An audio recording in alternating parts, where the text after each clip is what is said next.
Rusya-Ukrayna Savaşı'nın 2022 yılı Şubat ayından başlamasından bu yana en önemli kırılma noktalarından biri geçtiğimiz günlerde yaşandı. İlk dönemlerde imkansız. Kimse bu riski almak istemez. Ruslar asla izin vermez şeklinde yaklaşılan bir gelişmeydi bu. Ayrıca söylentiler üzerine Rusya da açıklama yapmış ve bizim için en meşru hedeflerden biri olur. Nerede olduğuna da bakmayız. Direkt vururuz demişti. Bunca restleşmenin gölgesinde Ukrayna ilk F-16 savaş uçaklarını geçtiğimiz günlerde teslim aldı. Şimdi hepimizin aklında aynı soru var. F-16'lar savaşın seyrini değiştirebilecek mi? Gelin hem bu sorunun yanıtına hem de F-16 meselesiyle ilişkili diğer noktalara birlikte bakalım.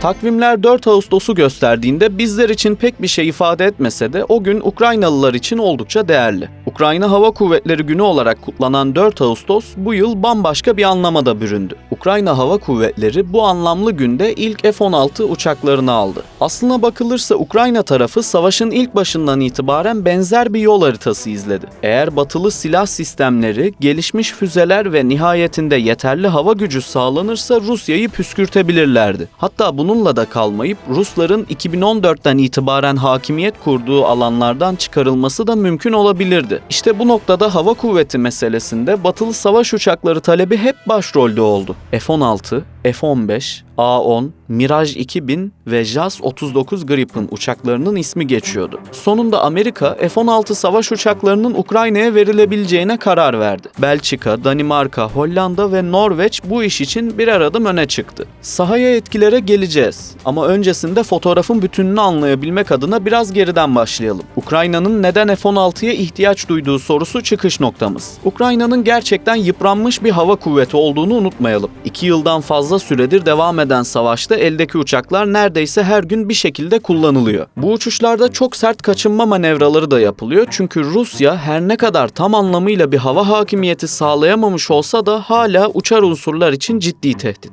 Sürekli havada kalmak, ard arda sortiler yapmak ve kaçınma manevraları haliyle uçağın ömrünü de kısaltıyor. Dolayısıyla yeni uçaklara ihtiyaç bu noktada başlıyor. Tabii işin bir de teknoloji boyutu var. Sovyetler Birliği yıkıldığı zaman Ukrayna'nın elinde Su-27 ve MiG-29 avcı uçaklarıyla Su-24 ve Su-25 saldırı ve taktik bombardıman uçakları bulunuyordu. Bu uçakların çoğunluğu 80'li yılların sonunda envantere alınmıştı. Haliyle oldukça eski uçaklardı. Ukrayna'nın bu uçaklara bakım yapabilecek kabiliyeti vardı ama modernize etme gibi bir imkanları olmadı. Sadece uçakla sınırlı da değildi bu gerçeklik. Eldeki kalan mühimmatlar da bir hayli eskiydi. Örneğin eldeki R-27 füzeleri yarı aktif radar güdümüne sahipti ve hedefin son ana kadar aydınlatılma yapılmasına muhtaçtı. Eğer bu döngü sağlıklı bir şekilde yapılamazsa hedefi bulamıyordu. Bir diğer dezavantaj da eski teknolojiye sahip bu füzeden kaçmak düşman uçakları için pek de zor olmuyordu. Ukrayna Hava Kuvvetleri tüm bunların bir yansıması olarak teknolojik açıdan bir hayli dezavantajlı olarak uçuyordu. Onlara göre eğer Rusya ile boy ölçüşebilecek bir araçları olursa işler değişirdi. İşte bu noktada neden F-16 sorusu da yanıt bekliyor. Cevap için 2 temel özellik öne çıkıyor. Birincisi F-16 savaş uçağı NATO'nun envanterindeki en bol bulunan uçak. Haliyle tedarik edilmesi ilgili imzalar atılırsa çok kolay. İkinci özellik F-16'nın çok rollü bir uçak olması. Yeri geldiğinde av,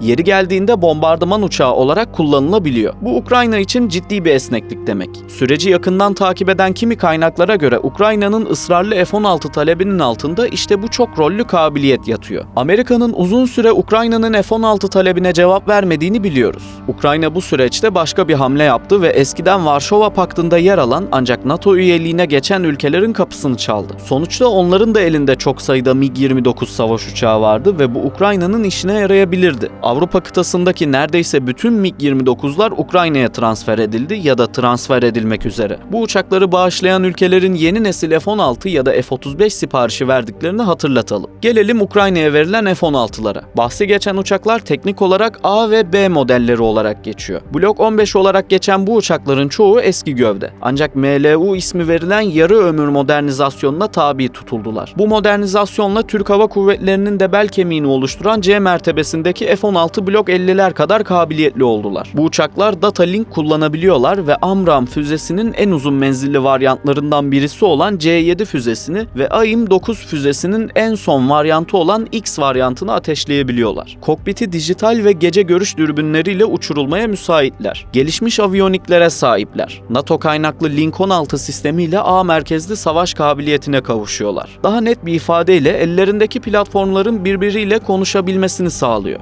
Ancak hava platformu tedariki sadece uçaklar üzerinde ele alınacak bir mesele değil. Uçak, silahlar ve de personel. Bu üçünü bir bütün olarak düşünmek şart. Uçak kısmı en az çetrefilli olan bölümdü. Şimdi sırasıyla diğer iki alt başlığımıza bakalım. Öncelik silahların. Ukrayna'ya verilen hava yer mühimmatlarını biliyoruz. Ancak iş hava füzelerine gelince tablo biraz karışık. 4 Ağustos'taki törende uçan F-16'larda kısa menzilli ve ısı güdümlü hava füzeleri yüklüydü. AIM-9 olarak kodlanan bu füzeler çok uzun yıllardır kullanılıyor ve stoklarda bol miktarda bulunuyor. Ayrıca uçaklarda AIM-120, AMRAAM füzelerinin B serilerinde yüklü olarak gördük. Bu füzeler 90'lı yıllarda pek çok hava kuvvetine satıldı. Füzeden bahsettiğimiz için haliyle menzil meselesini de merak ediyorsunuz. Ancak hava füzelerinde durum çok net değil. Çünkü füzeyi ateşleyen uçağın hızından tutun da o sırada kaç fit yüksekte olduğuna kadar çok farklı parametreler menzili doğrudan etkiliyor. Ancak ortalama 70 kilometre menzilden bahsedildiğini hatırlatalım. Menzil ölçeğinde bakıldığı zaman AIM-120B füzelerinin hava sahasındaki ibreyi Ukrayna'ya döndürmesi o kadar da kolay değil. En azından eldeki verilerle. Bu noktada bir parantez açalım ve menzil meselesini Türkiye'nin yaşadığı örnek bir olay üzerinden somutlaştıralım. Amerika 90'lı yılların sonunda AIM-120 serisi füzeleri modernize etti ve güdüm başlığını değiştirdi. Bu sayede AIM-120 füzesini data link üzerinden güdümlemek mümkün hale geldi. Füzenin menzili de C4 varyantı ile 105 kilometreye çıktı. Şimdi bu bilgiyi 3 Mart 2020'de Ankara'nın yaşadığı olayla okuyalım. O tarihte İdlib üzerinde uçan rejime ait L-39 eğitim ve hafif taarruz uçağını havada uçan E-7T Barış Kartalı uçaklarımız gördü ve radar kilidi attı. Füzeyi ise sınırda devriye görevi yapan F-16 uçağımız ateşledi. F-16 uçağımızın L-39'u radarında görmesi gerekmedi. Bu bilgiyi Ukrayna'nın muhtemel yol haritası için anlattık. İsveç geçtiğimiz günlerde 2 adet Saab 340 havadan erken ihbar ve uyarı uçağını Ukrayna'ya hediye etti. Bu uçakların üzerindeki Area radarının 450 kilometre çapında kapsama alanı var. Uçaklar Lincoln 6 data iletim sistemine sahip. Eğer Ukrayna'ya AIM-120C7 füzeleri verilmiş olsaydı F-16 uçakları 120 kilometre öteden Rus uçaklarını vurabilirdi. Küçük bir dipnot. Amerika'nın göndereceğiz dediği Patriot hava savunma sistemleri de Lincoln 6 ile iletişim kuruyor. Haliyle Ukrayna için çok daha etkili bir hava fotoğrafı ortaya çıkıyor. Peki Ukrayna Hava Kuvvetleri AIM-120C7 füzesi alabilecek mi? Bunun yanıtını henüz bilmiyoruz. Ancak olayların gidişatı bize bu teslimatın da mümkün olabileceğini gösteriyor. Ancak bu konuda ciddi çekinceleri olanlar da yok değil. AIM-120 füzelerinin C5 ve C7 varyantları pek çok NATO Hava Kuvvetleri'nin füze cephaneliğinde bulunan en yeni füzeler. Bu füzelerin herhangi bir koşulda Rusya'nın ya da Çin'in eline geçmesi NATO ülkelerinin en son isteyeceği senaryo. Hatırlanacağı üzere Ukrayna MiG-29 ve Su-27 uçaklarında bazı değişimler yaparak JIDEM ve GBU-39 bombalarını atabilir hale gelmişti. Aynı şekilde Ukrayna AGN-88 HARM füzesini kısıtlı kabiliyetlerle kullanabiliyordu. F-16'ların gelmesi bu mühimmatların da çok daha etkin kullanılabilmesi sonucunu beraberinde getirecek. Bloomberg'in haberine göre Ukrayna'ya 10 adet F-16 Block 15 MLU teslim edildi. Bu sayı büyük bir etki oluşturmaktan uzak. Ukrayna'nın gelecek yıllar içinde 80'in üzerinde F-16 almak istediği sır değil. Bu ne kadar yüksek bir sayı gibi görünse de uzmanlar yüz ölçümüne oranla Ukrayna'nın en az 200 adet savaş uçağına ihtiyaç duyduğunu yazıyor. Eldeki veriler üzerinden sahanın fotoğrafını çektiğimizde Ukrayna'ya verilen F-16'ların sihirli bir değnek olmayacağı gerçek. Ancak uzun vadede hem uçak sayısı artar,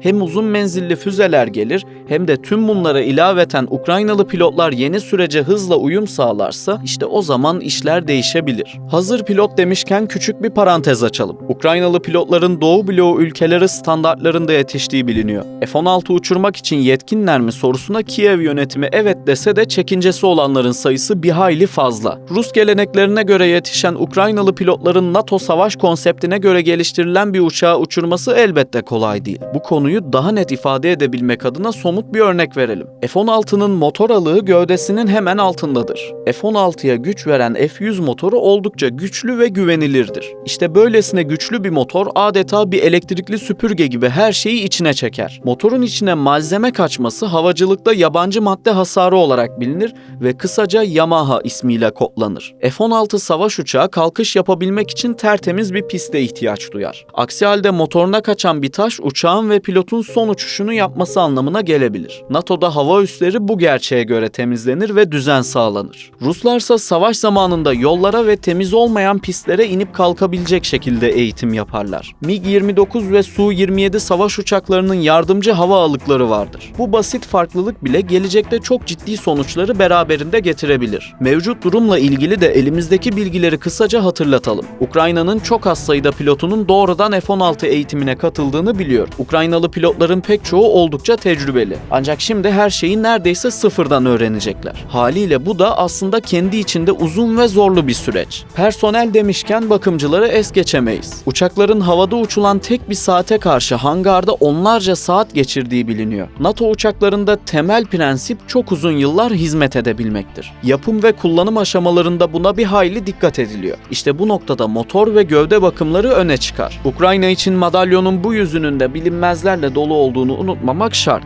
Ukrayna tüm bunları kendince planladı. Eğitim için Amerika'ya gönderilen pilotlar da bu yol haritasının bir öğesi. Başlangıçta 30 pilot eğitim için görevlendirildi. Diğer grupta yer alan 12 pilotun Eylül ayında mezun olması bekleniyor. 2024 yılı sonu için hedef 20 pilotu mezun edebilmekti. Ancak evdeki hesap çarşıya uymadı. Eldeki F-16 sayısını düşündüğümüzde bu rakamlar size yeterli gelebilir ancak gerçek öyle değil. Savaş zamanı pilotların üzerine ciddi miktarda fiziksel ve psikolojik yük biniyor. Bu nedenle NATO bir uçağa en az 3 pilot düşmesi gerektiğine inanıyor. Bir uçağa 2 pilotun düşmesi kötünün iyisi olarak algılanıyor. İçeriğimizin sonuna gelirken pistlerle ilgili bir detayı da aktaralım. Rusya savaşın başından beri düzenli şekilde Ukrayna hava üslerini vurarak etkisiz hale getirmeye çalışıyor. Buna rağmen Ukrayna Hava Kuvvetleri bir şekilde kalkış yapabilecek bir pist buldu ve savaş havada da devam etti. Aynı şeyin F-16 savaş uçaklarıyla yapılıp yapılamayacağı konuşuluyor. Haliyle akıllara F-16 savaş uçakları Ukrayna'ya yakın Romanya gibi bir ülkede konuşlandırılabilir mi sorusu geliyor. Böyle bir uygulama temiz pistlerden tutun düzenli bakım yapılan uçaklara kadar ortaya çıkacak pek çok sorunun çözümü olur.